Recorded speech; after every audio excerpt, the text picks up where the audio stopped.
అందరికీ నమస్తే అండి. అసలు వండర్‌ఫుల్ డెఫినిషన్స్ ఇక్కడ మనం చూస్తాం. మీరెప్పుడు నాకు తెలిసి ఇని ఉండరు. ఒక్కసారి మనం చూసుకుంటే లవ్ అంటే ఏంటంటే పేషెన్స్ విత్ ఫ్యామిలీ. అది లవ్ అంట. అసలు ఇది ఎంత మీనింగ్ ఉందంటే ప్రేమిస్తున్నాం అని వీళ్ళిద్దరం ప్రేమించాలంటాం కదా! అంటే ప్రేమించడం అంటే ఏంటంటే వాళ్ళు మనల్ని ఎంత ఇబ్బంది పెట్టినా అంటే వాళ్ళకి తెలియకుండా ఇబ్బంది పెడతారు. కావాలని కాదు. వాళ్ళు ఎంత మనల్ని ఏం చేసినా గానీ వాళ్ళని ప్రేమిస్తాం గదా! పేషెన్స్‌గా ఉంటాం గదా! అదే ప్రేమ. ప్రేమ అంటే ఏం లేదు. అదొక ఏదో ఫార్మ్ గాదు. అదొక ఏదన్నా రూపమేం కాదు. ఇదే పేషెన్స్. అంటే వాళ్ళేం చేస్తున్నా గానీ మనం పేషెంట్‌గా ఉంటే అదే ప్రేమ. అంటే ఫ్యామిలీతో పేషెన్స్‌గా లేదా ఇతరులతో పేషెన్స్‌గా ఉంటే అదే ప్రేమ. వాళ్ళని ప్రేమించడం అంటే అదే. ఓకేనా? రెస్పెక్ట్ ఏంటంటే పేషెన్స్ విత్ అదర్స్. ఓకే. అదర్స్‌కి ఇతరుల పట్ల వాళ్ళు మనల్ని వర్క్ ప్లేస్‌లో గానీ, రకరకాల మనం బయట తిరుగుతూ ఉన్నప్పుడు మన అదర్స్ ఉంటారు గదా! వాళ్ళు మనల్ని ఒక మిస్‌అండర్‌స్టాండింగ్స్ అనేది మెయిన్ ఈ లోకంలో మెయిన్ ప్రాబ్లమ్ అండి. అట్లా గబుక్కున ఏదైనా అన్నా గానీ మనం పేషెన్స్‌కి వెంటనే రియాక్ట్ అవ్వకుండా పేషెన్స్ కలిగుండాలి. అది రెస్పెక్ట్. అంటే వాళ్ళకి అంటే మనం పేషెన్స్ కలిగి ఉన్నామంటే వాళ్ళని తిరిగి ఏమి అనలేము. మనది తప్పు కాదు, వాళ్ళది తప్పైనా సరే మనం ఏమి అనలేము. అంటే వాళ్ళ తప్పైనా సరే మనం రియాక్ట్ అవ్వకుండా పేషెన్స్‌గా అంటే సైలెంట్‌గా ఉంటే వాళ్ళనేంటి రెస్పెక్ట్ చేస్తున్నట్టే గదా! రెస్పెక్ట్ అంటే అదే. ఇతరులను రెస్పెక్ట్ చేయడం అంటే అదే. రెస్పెక్ట్ యొక్క మీనింగ్ అది. ఓకేనా? థర్డ్ వన్ చూసుకుంటే patience with self is a confidence. అసలు ఇది వండర్‌ఫుల్ గదా! కాన్ఫిడెన్స్ అంటే అందరూ కాన్ఫిడెన్స్‌గా ఉండండి. మీరు కాన్ఫిడెన్స్‌గా ఉండాలి అది ఇది అని చెప్తారు. అది మనకు అర్థం అవ్వదు. ఏందిరా నాయన కాన్ఫిడెన్స్ అంటే ఏ అంటే ఎగ్జాక్ట్ మీనింగ్ అనేది మనకి తెలీదు. కాన్ఫిడెన్స్‌గా ఉండండి.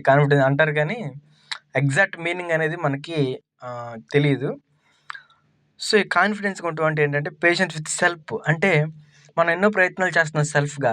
కానీ రావట్లా. మనకి ఇది వద్దులే మనం వేరేది చూసుకుందాం అని వెళ్ళిపోతాం గదా! అట్లా కాకుండా ఆ వర్క్‌లో పేషెన్స్ కలిగి ఉండాలి. మనం for example competitive exam prepare అవుతున్నప్పుడు ఒక్కోసారి ప్రిపేర్ అవ్వబుద్ది గాదు. ప్రిపేర్ అయినా జాబ్ రాదు. అంటే మంచిగా రాసినా కట్ ఆఫ్ ఎక్కువైపోయిద్ది మనకు రాదు. ఒక్కోసారి అసలు బుక్ తెరవబుద్ది గాదు. అట్లా మనకు చాలా ఇబ్బందులు ఉన్నప్పుడు మనం పేషెన్స్‌గా ఉండాలి. ఎట్లా చదువుదాం ఇంకా వచ్చిద్దిలే. చదవబుద్ధి కావట్లేదనుకో, ఈ బుక్ తీసన్నా ముందు పెట్టుకొని చూద్దాం జస్ట్ చదవవసరం లేదు చూద్దాం. అట్లా పేషెన్స్‌గా మనం కన్సిస్టెన్సీ మెయింటైన్ చేయాలి. ఓకేనా? అది సెల్ఫ్ కాన్ఫిడెన్స్ అంటే అదంట. కాన్ఫిడెన్స్ అంటే ఏంటంటే పేషెన్స్ విత్ సెల్ఫ్. అది కాన్ఫిడెన్స్ అయిద్ది. ఓకేనా? అదండి మీనింగ్. రియల్ మీనింగ్ కాన్ఫిడెన్స్ ఏందంటే పేషెన్స్‌గా ఉండి కన్సిస్టెన్సీగా వర్క్ చేయటం. మనతో మనం చెప్పుకోవటం. అది కాన్ఫిడెన్స్. చాలా బాగుంది కదా! ఇది నాకు చాలా నచ్చింది. Next patience with God is faith. అసలు ఇది ఎవర్ గ్రీన్ అండి. Patience with God is faith. మనకి ఫెయిత్ అంటే అసలు దేవుడేమి ఇవ్వట్లేదు. ఎన్ని సార్లు ప్రార్థన చేస్తున్నాం వేస్ట్ చాలా చాలా అనుకుంటా ఉంటాం.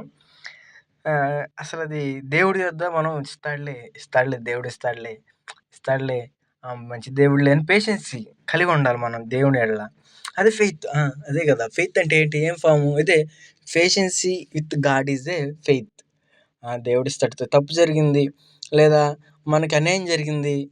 అప్పుడు పేషెన్స్. దేవా నువ్వేంది మౌనంగా ఉన్నావు? మాకు ఇన్నంతా ఏం జరుగుతుంటే అసలు నువ్వు దేవుడివేనా?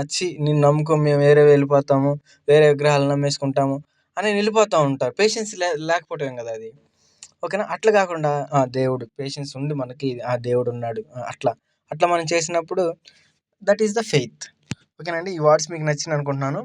ఇక్కడ మెయిన్‌గా love and respect, confidence, faith ఈ 4 వర్డ్స్ మనం గురించి డిస్కస్ చేసుకున్నాం. Thank you. మన ఛానల్‌ని ఫస్ట్ టైం అయితే సబ్స్క్రైబ్ చేసుకోండి. Thank you all.